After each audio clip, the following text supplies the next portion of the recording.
She betrayed herself with a glass of water. I sat across from Dr. Vivian Scritt, genius doctor and quintessential shit bitch, unwilling and unable to interrupt the calm that had settled over the room. I was stained with the blood of my deceased colleague, pretty sure that dead child goop was in my hair, and vaguely aware that I'd gotten just a touch of sulfuric acid on my pants. The pause was awkward. She wasn't ready to start her explanation quite yet, so she reached for the glass in front of her. It shook, slightly at first, then badly enough to spill over the edges. She tried to hide it, failed, winced, and finally put the water down.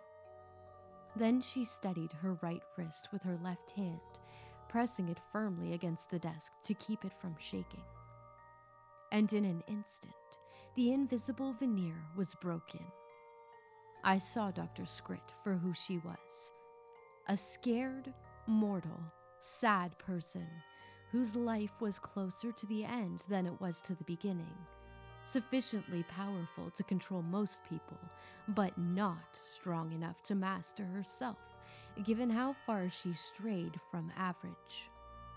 She was a bitch of her own volition, both because she was strong and because she was weak. "You've had a long night, Dr. Aphelis," she conceded in a measured voice. "Against great odds, I was wrong about how long someone like you would last at St. Francis," she sighed. "So tell me, why are you here?" I wondered briefly if some sort of supernatural paralytic had commandeered my vocal cords before realizing that she simply intimidated the shit out of me. Fast answers are shallow ones, so I'll let you wait for another day to give me your answer, but it had better be good.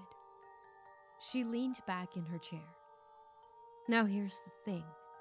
Most people love learning things the hard way, because they prefer to see if the rules of physics and common sense have changed to suit their own needs.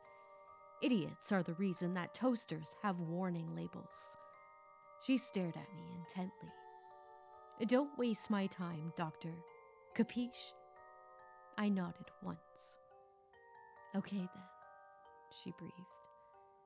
"This is the day that I learned about rule number 7. You're giving me a school bus full of dead children on my first week as chief of medicine?" I asked a very pale Dr. Matthews. "Well, no. Most of them are, well, they're alive for the moment, Dr. Scritt." I closed my eyes and allowed the lightning bolt of pre-migraine to tear through my head unabated, lapping at the frayed gray matter of my skull like a cat teasing every drop of milk from the depths of his bowl with a sandpapery tongue. For 3 seconds. Then I breathed out calmly, accepting and embracing the lingering pain as a part of my psyche that would propel me forward.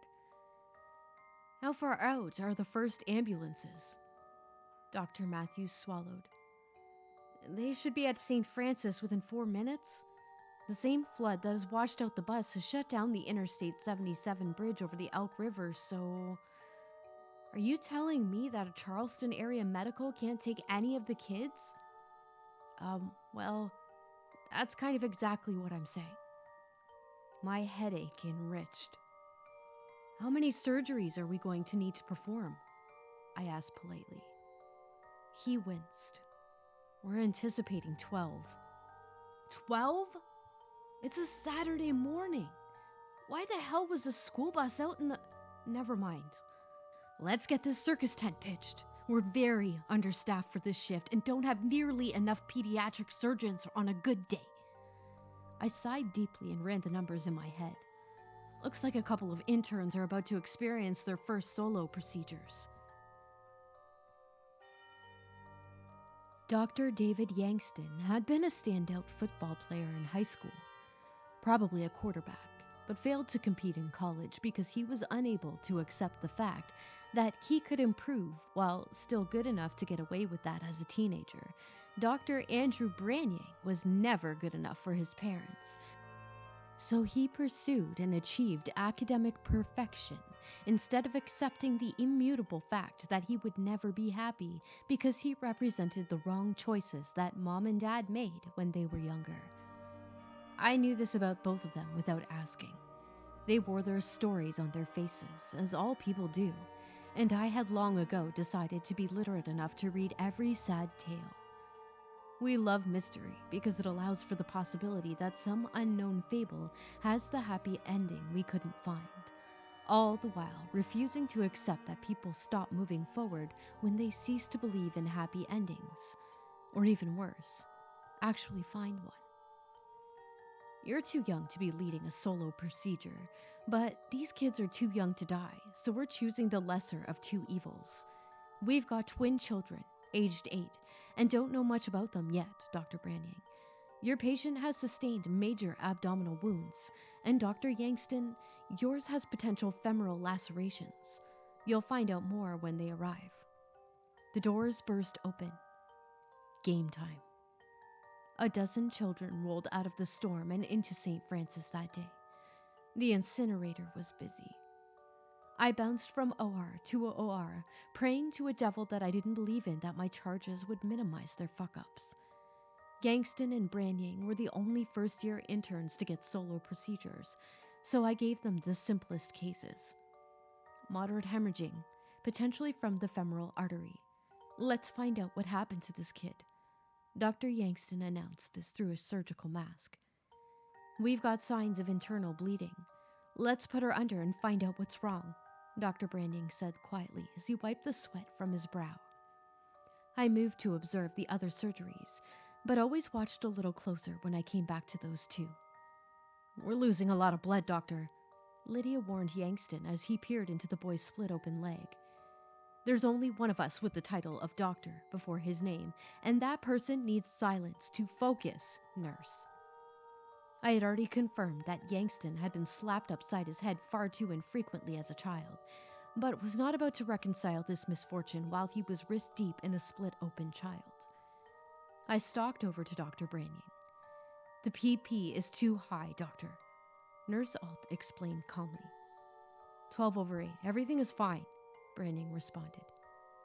I think your BP is too high, Doctor, she winked. Relax, you got this. The sweat glistened on his forehead as he nodded. I came back around. He's lost nearly 1,000 milliliters of blood, Doctor. We need to act now. Nurse, get the hell out of my OR. This is on me and you're a bigger distraction than you are a help. Lydia turned and stalked off immediately, eyeing me angrily as she passed by Dr. Branyang's OR. The good news is that no major organs or blood vessels are damaged. The bad news is that this piece of metal is lodged deep into her spleen, Branyang noted. Remove the mesh. We need to do a splenectomy, and it has to be now. That's when Yangston's patient started coding. What the fuck is wrong with him? Blood loss is too great, Doctor. I checked the blood loss. His numbers are fine. Those numbers are fine for an adult. Is this your first time working on a child? We performed the hemogram test. Did you even check the results? Yangston's face turned bright red against the white surgical mask. You need to get the hell out of my OR, nurse. Your patient's coding now. My own heart had stopped at this point. I was plunged into complete vertigo when I heard Dr. Branyang's patient coding right behind me. What happened? You cut his splenic artery, Doctor, Alt responded flatly. I'm sorry, he wailed. My hands were shaking. I'm so sorry. It's okay, Doctor, but you need to anastomose the vessel, she responded in a soothing yet firm voice. Okay. I can't stop shaking. Just give me a second. We don't have a second, Doctor. She's losing blood. Alt wiped the sweat from his brow. You can do this. Branyang was beginning to hyperventilate. Oh God, I don't want to lose her. Let's make this happen. Across the OR, Yangston was flying. With both of his nurses gone, he was in complete control of the situation, hands moving everywhere they needed to go with admittedly surgical precision. It's a shame that he was 30 seconds behind schedule. "We need a transfusion," he ordered. I turned to look back at Branying. Alt was continually wiping both sweat and tears away from his face, but he was still struggling to see clearly. I could do nothing but stare at the crash cart as they both fought to perform the task that I had expected of them. I remember the ID number, 8251913, dancing in front of me, because I would see those numbers again very soon. The surgeries had been simple, but something told me one of them would fail. I hated the idea of intuition, but I couldn't shake it. Which did I believe would die? And which would I choose if I had to? Forcing an answer, those questions tell us a hell of a lot about ourselves. At any rate, intuition is bullshit. I cursed myself for believing in my emotions instead of simple reality. Mr. and Mrs. Arnacki? I'm Dr. Vivian Scritt. We did everything we could, but your child's injuries were just too great to overcome, and we lost them both. I'm so sorry. I'll give you a moment. I got up and left because there wasn't a damn thing that my comfort could do. I had an opportunity to change their world for the better, and I'd fallen short. The time for talking has passed if the moment for action has failed. Besides, I was still on the clock. But I was first in my class at UCLA, Dr. Yangston snapped, seething. People make mistakes all the time. You've been sued for malpractice. And I won those suits, while you've lost your appeal to avoid getting fired. As great as your intelligence is, it still can't fill your inflated head. He ripped off his surgical mask and threw it on the floor. Doesn't matter, he responded, glaring at me with pure hatred. I'm better than this shithole city anyway. I'll find someplace better and be grateful for it. I raised an eyebrow. Dr. Yangston, that procedure was simple.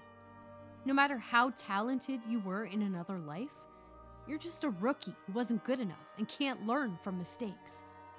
I leaned forward. The world is a better place without you as a doctor.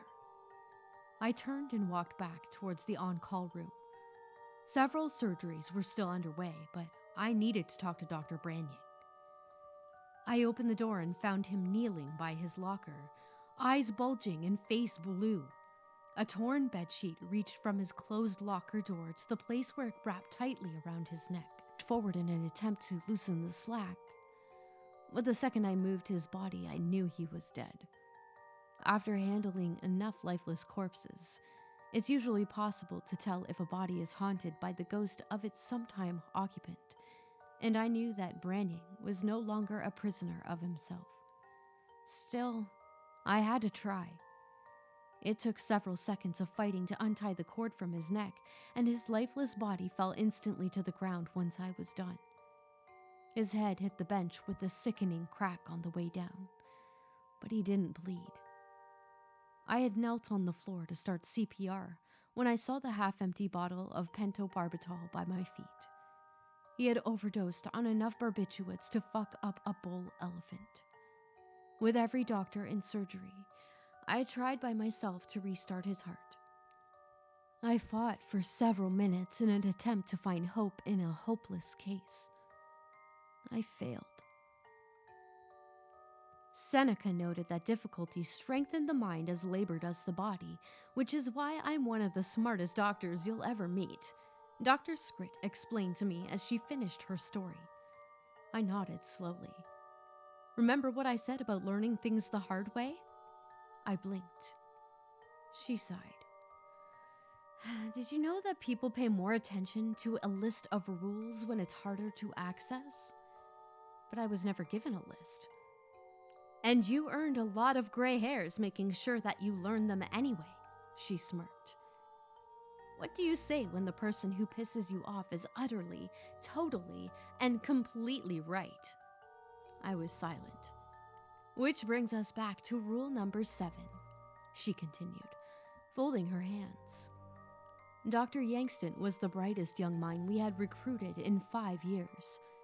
But the gravity of his task could not keep his arrogance in check, so he couldn't live up to the potential that the world demanded of him. She raised a shaking hand to her forehead and massaged her temple. Dr. Branying could not look away from the gravity of the task in front of him, and that killed the arrogant confidence he needed to move on. So, I responded, finally finding my voice. Are you telling me that I'm too arrogant or too meek? She chuckled. Both. Then Dr. Scrit dropped her hands to the table, where one trembled just slightly in place. Do you see what this means? She shook her head. Don't answer that. Of course you don't. My face flushed as I remained silent. The reality, Dr. Aphelis, is that you need both weaknesses. I need someone in the operating room who knows that someone's world will thrive or collapse based on the smallest gesture, and who understands how terrible a thing any mistake is. Lifetimes change based on how good you are on any given day. When you fall through your own fault, yes, you will fail, and it will ruin someone's life. You need to have the arrogance to leave it behind you and change the world as though you believe the lie that no ghosts haunt your past. That is rule number 7. Can you do 2 contradicting things at once? Yes, I responded confidently. That's the correct answer, she smiled. And no, you can't. You'll find that out the hard way. Now, get up. You're needed in surgery.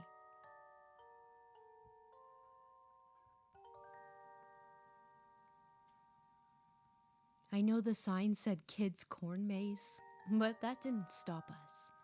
Autumn was in the air, and we were feeling the Halloween spirit. Besides, I think being a young couple, still madly in love, allows you to do some kid stuff. It becomes less about the thrill of kid stuff and more about the thrill of being together. The cutesy kid stuff becomes whimsical and charming. I'm pretty sure my girlfriend agreed with me. Lacey and I had been together for about 6 months at that point, and she told me all about Farmer Pete's Halloween haunt over at Downey Farms. It had been something of a family tradition for her since she was young. She didn't want this to be the first year she didn't go. Her parents were no longer around, and her sister had gone last weekend with her husband and their kids. Usually, they brought her with them, but not this year. I suppose they figured she'd want to go with me instead. I'd never actually done anything at Downey Farms before. Sure, I'd gone to the storefront to buy produce with my own family, but I'd never done any of their seasonal activities. They were really more for kids, but we weren't the only couple who'd gone. My friend Stephen had told me he'd gone with his girlfriend last year, and he'd seemed to really enjoy it. I'd be lying if I said I wasn't just as excited for it as she was. This was special to her, and so of course it was also special to me. After just 6 months, I could tell I wanted to spend the rest of my life with Lacey. She was a short brunette with an infectious smile and the cutest laugh I'd ever heard. I'd always thought of myself as a funny guy and loved to make bad jokes. Admittedly, I did try too hard sometimes, but Lacey didn't care. She usually laughed anyways, especially if the jokes were bad or just outright dark. We seemed to share the same morbid sense of humor. The sun was low in the sky by the time we got to the farm. We'd both enjoyed sleeping in before meeting up for lunch and watching a movie together. I'd hoped the crowds at the farm would be gone, but it seemed the attractions were more popular than I'd anticipated. Watch out for the stroller, Lacey said as we were looking for a place to park. A young family with 2 little kids was making their way down the grass field that was being used for the parking and towards us. I'll go for the parents instead, I said, and she giggled. If you get them both, maybe one of the kids will grow up into Batman. She raised her eyebrows playfully at me. I stopped the car and let the family pass. Their baby was fast asleep, but their little girl looked at my Nissan Rogue as she passed. She had big blue eyes and was cute as a button. I hoped I'd have a kid like that someday. We found a parking spot and made our way deeper into the farm. There'd been a good turnout that day. A tractor pulled a cart full of people to the different attractions set up along the farm. Lacey looked at the program on her phone. So, we've got the haunted house, the fairy village, the corn maze, and the pony rides, she said, along with a few other things I couldn't remember later. I could see the pony rides up ahead along with the entrance to the corn maze. Then, the haunted hayride begins at 8, she added. So we've got about 4 hours. The farm was bathed in a golden glow of late afternoon, and I wasn't entirely sure there would be 4 hours worth of activities. Well, let's explore first and see what comes to us, I said. That seemed good enough for her. We started walking towards one of the distant barns. I could see the haunted house up ahead, and beside it was a pen with a few of the farm animals. A couple of goats and a tiny horse. No thanks. We're already well fed. We don't need any more, said a sign on the fence. Lacey stopped a few feet away from it and admired a goat eating some of the fallen autumn leaves. She grinned with an almost childlike wonder at it, and I found myself grinning too. The goat continued to eat, obviously, as it began to shit without a care in the world. Lacey looked at me, smile fading as she shook her head. Gross. I just chuckled at the obscene absurdity of it all. Guess he wants some privacy. Hey, the haunted house is just over there. Want to check it out? She looked over at it before giving a shrug. Sure. I took her hand as we headed over. I could sense a bit of apprehension as we approached. I knew she didn't particularly enjoy those haunted houses, but I appreciated the fact that she tried. Are you here for the haunted house? Asked the girl in front of us. She couldn't have been older than 17. I told her that we were. All right, well, what scare level do you want? Low, medium, or high? I looked at Lacey and raised an eyebrow. She looked at me, eyebrows raised in turn. Without speaking a word, we had an entire conversation where we negotiated the terms of how scary we wanted the haunted house. Medium, I finally said. Lacey seemed fine with that. The girl opened the door of the haunted house, stuck her head through, and screamed, Medium! Before closing the door and grinning at us. You can go right in. I took Lacey's hand and smiled as I led her through the medium haunted house experience. The set was pretty nice. There were rooms full of creepy dolls, spider webs, and hanging body parts. Just the atmosphere was enough to creep me out a little. The people wandering through the set and screaming at us were mostly out of costume, but they did their jobs decently. A teenager in a Toronto Maple Leafs jersey seemed to be stalking us from the other side of the far wall. As we made our way through the rooms, she'd peek her head through the holes in the wall to scream at the top of her lungs. Every time Lacey flinched, the teenage girl grinned and snickered. That was the worst of it, though. Lacey was tense and laughing nervously by the time we left, and I kissed her hand to thank her for trying for me. That was all right, she said softly. The screaming was a bit much. It kinda was. I'm glad we settled on medium. Kinda wish we did low, actually. Next time, she said, cracking a soft smile. She had the cutest smiles in the world. Up ahead, I spotted a sign for the corn maze. Want to give that a try? I asked, gesturing to it. Yeah, for sure. Let's do it. She squeezed my hand as we headed towards the maze. The old stalks of corn stood tall, and a wooden sign depicting a zombie pointed the way. The word "Enter" was written across his arm. Lacey and I watched as a small family disappeared into the corn, and we followed them. The fallen stalks across the dirt path crunched under our feet as we made our way through the maze. Above the corn, I could see the grain silo against the late afternoon sky. It was a useful landmark to give me an idea as to where we were. Left or right? Lacey asked as we reached a fork. The family ahead of us was long gone. Right, I said. It looked like it went deeper into the maze, and honestly, I kinda wanted to get lost. It was part of the experience, wasn't it? Lacey just smiled and made her way down the right-hand path, and I followed her. Oh, honey, look! She paused as I caught up with her. It's Elsa! Propped up on a post in the corn was the vaguely human shape of the beloved Ice Queen from Frozen. She looked to be just a human-shaped sack dressed in clothes with a face painted on. An old blue dress and white shawl adorned the figure. She had no hair, but someone had tied a wig into a braid and draped it over her shoulder. It was as good as it needed to be. That's cute, Lacey said, and I snapped a picture. She continued onwards and stopped to point out Olaf a few feet away. He's even got a little sign, she said. I could see it down by his feet. How many stomachs does a cow have? There were 4 possible answers down below. That's cute, Lacey said again before we continued on. A few feet later, we also saw Peppa Pig and her family, as well as what I think was Paw Patrol characters. Lacey didn't stop to fawn over these ones as much, but we did call them out as we saw them. We paused for the educational little signs as well. Did you know that baby goats are called kids? She ran off of one of them. She looked at me. I don't know, did you know that? I had no idea, I said half-jokingly. Lacey nudged me as we continued on. Is that Frozen again? I asked as I saw a white shawl in the corn ahead of us. Her eyes narrowed as she approached. It looks like it. Yeah, that's Elsa. Did we go in a circle? She looked around, but this area of the maze didn't seem familiar. I don't think so. Maybe they just repeat, I said and shrugged. Lacey seemed to accept that as an answer. Probably. She looked down the aisles of the maze, and I looked around for the grain silo I'd been using to keep us oriented.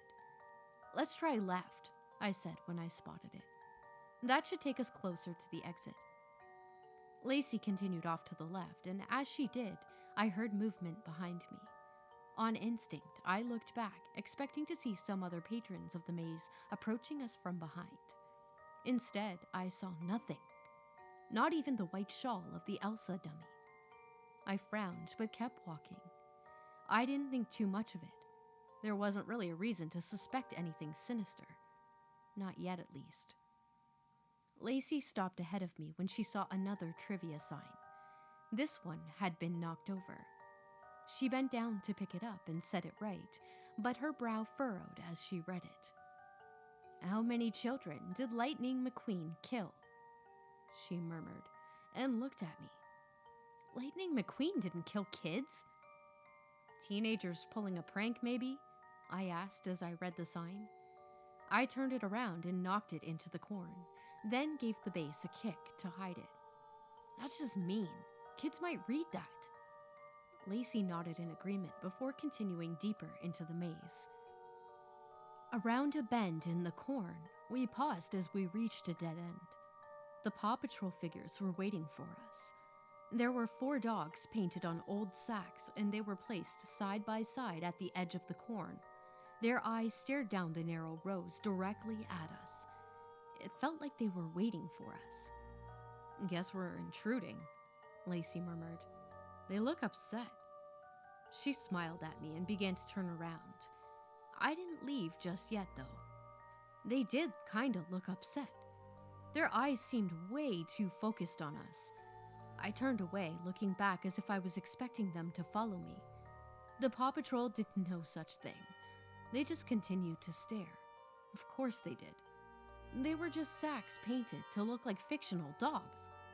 They'd probably been put there to soften the blow of a dead end for any kids. This was a kid-friendly maze, after all. There's another one of those signs, Lacey said from up ahead of me. What's it say this time? How many teeth does Tom Hanks have? I looked over her shoulder at the sign, which read exactly that. But the multiple choice answers underneath were even weirder. 32, 427, 8,021, or infinite. If that's supposed to be a joke, I don't get it, I said. Me neither. Lacey murmured. She looked up from the maze ahead of us and bit her lip as she spotted Sheriff Woody peeking out of the corn rows. Christ! That's not creepy at all, I murmured. It's just a prank, hun. I took her hand and escorted her past the beloved animated sheriff, glaring suspiciously at him all the while. Let's just get out of this maze, Lacey said. This is starting to wear out its welcome. We picked up the pace as we walked. Somewhere in the distance, I could hear movement in the corn. The sky was a pastel pink with orange hues, and the air around us was dead silent. No kids, no animals, just our footsteps and the rustling in the corn. Lacey looked back anxiously and held my hand tight. Ahead of us, I saw another sign with a farm fact posted on it. When you die, who takes you to hell? I didn't stop to let Lacey get a good look at it. I just kept walking. We should be almost out, I murmured as I looked again at the grain silo against the darkening sky. It seemed a lot closer than it had been before. That was good, right? Yeah. She didn't sound convinced. Still, we kept walking. We kept walking until we saw shapes ahead of us. Then we both stopped in our tracks. Lacey's hands went to her mouth as if masking a scream. I could only stare in horror. In the path ahead of us were 3 corpses. Not props, real corpses. They'd belonged to the family who had come in ahead of us. I recognized the jacket on the little boy, who thankfully lay face down in the dirt. I would have broken down crying if I had to see his face. The father lay partially in the corn, eyes staring vacantly up into the sky. His mouth was open in a scream of terror, and blood trickled down his slit throat. The mother lay in a heap on the ground. I could see blood on her white shirt, though, enough to stain parts of it a dark red. The blood was still wet. These were fresh kills. Oh my God, Lacey murmured. Oh my God. She pressed herself against me and I wrapped my arms protectively around her. Oh, I'll call the police, I murmured and reached for my phone. Attempting to dial anything failed though. I had no signal. Neither did Lacey. My heart skipped a beat as I heard the corn rustle behind us. Both of us turned around immediately. There, standing in the middle of the corn maze, was Peppa Pig. The burlap she was made from was stained with blood. The wooden post that kept her in place was planted firmly in the ground, and she was staring at us defiantly. She sure as hell hadn't been there before. We're leaving. Now, I murmured. I looked up at the silo before taking Lacey's hand and pulling her into the corn. I was done with the maze. I just wanted out. We moved as fast as we could, and I kept that silo in sight. It wasn't far. Maybe just a 5-minute walk. We can make it 5 minutes, right? Behind me, I could hear the corn rustling. I could hear movement. My heart was racing, and it almost stopped when I heard Lacey cry out. Lacey! I'm okay. It's another fucking sign. There, amongst the corn, I could see it. In the fading twilight, I could only barely read the text. Who will find you when we are done? Your mother? Your father? The police? No one. The words, no one, were circled in blood. I looked up, just past the sign and through the corn. I could see something blue and white. I could only barely make out the painted eyes of Elsa watching us, and beside her, I swore I could see Sheriff Woody. There was a rustling beside us, and I turned to see Peppa Pig, almost close enough to touch us. Lacey let out a startled cry and shrank back. I grabbed her hand and started to run. It was barely even a minute before we broke through the corn, but by God, that minute felt like it took forever. We did break through, though, and found ourselves on another path of the maze. Damn it, Lacey murmured. Let's just cut through the corn again, then we'll call the cops. I wasn't so sure that was a good idea. The grain silo didn't seem to be any closer. It seemed to be in the exact same place. I don't think we should, I said. I think they didn't like that. Lacey opened her mouth to argue with me before falling silent. The corn rustled around us and she inched closer to me. Maybe they didn't, she murmured. Let's just go, then. We'll get out normally. She took my hand and took off down the road. Our walking quickly turned into running.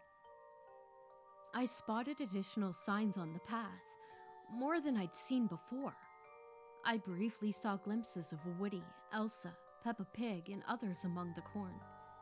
Pooh Bear watched us from one fork in the road, and when I looked back, I saw him and Tigger standing side by side in the path, as if blocking off our return. Where's the fucking exit?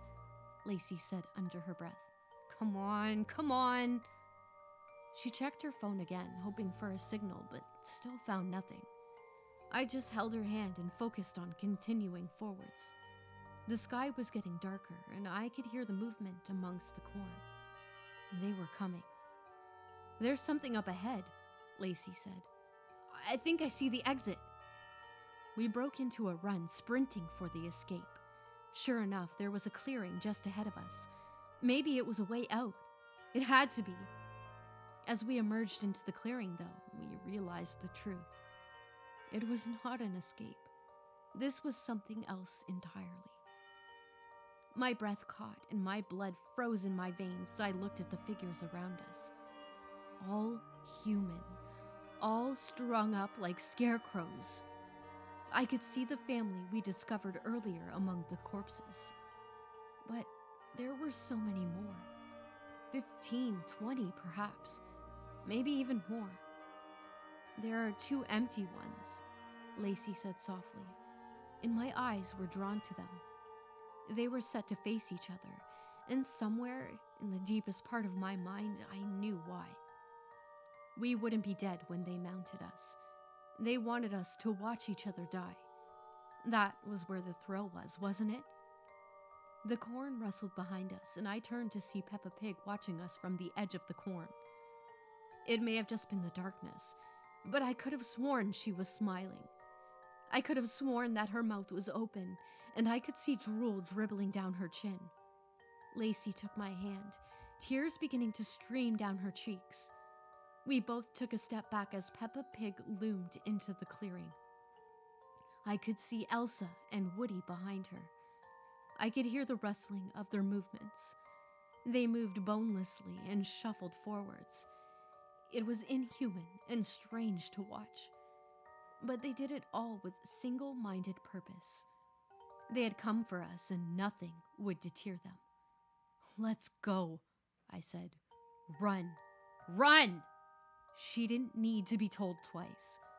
Again, we ran, breaking through the wall of corn ahead of us. This time, we had no direction.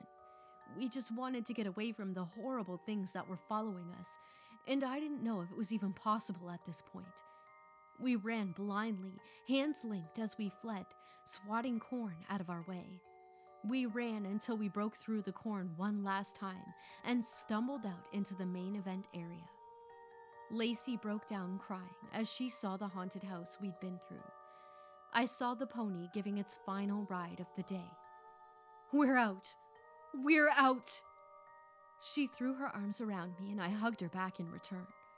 She laughed that laugh I'd fallen in love with, and I was laughing too, until I saw it. At the edge of the corn, I could see Peppa Pig watching us. I held my girlfriend closer, leering at the creature that had hunted us, silently praying that it would retreat. It did. Slowly, Peppa Pig pulled back until she vanished into the corn. She'd been there for only a few seconds, long enough to let us know how close they'd been to catching us. Then they were gone, and so were we. We didn't report the bodies to the police. Lacey didn't agree with that, but I know she understood. I didn't know if the police would even find any bodies, and even if they did, my story about being chased by Peppa Pig and Elsa through a corn maze would sound too insane to warrant checking out. Even if I'd lied and only said that I discovered the bodies, the police would still have questions that I couldn't answer. In the end, it was easier not to bother. I love Lacey. One day, I want to marry her. She is my best friend. She is the love of my life. She is my partner in crime and in everything else. I would do anything for her and with her. But I will never return to Downey Farms, regardless of what her family tradition is. And I don't think she will either.